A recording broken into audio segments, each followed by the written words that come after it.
Hey, Ethan here, and in this episode we'll be looking at the original Duck Hunt for the Nintendo Entertainment System.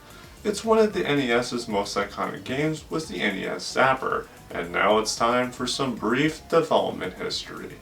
The original inspiration for Duck Hunt for the NES was an old electronic toy created in 1976 called Beam Gun Duck Hunt. The first iteration of Nintendo's version was released in April 1984 as part of the Nintendo vs. Arcade system.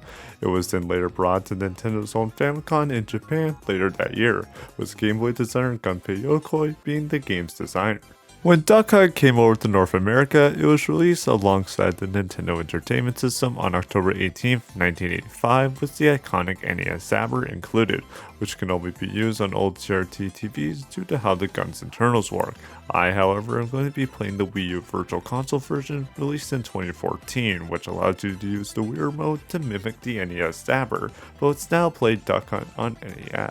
When you first boot up Duck Hunt on NES, you have three options, being Game A, 1 duck, Game B, 2 ducks, and Game C, clay shooting. When you pick Game A, you are shown a field with a laughing dog and are thrown into the game and have to point your zapper or Wii Remote where the duck is flying and press the zapper's trigger or the B button to shoot it.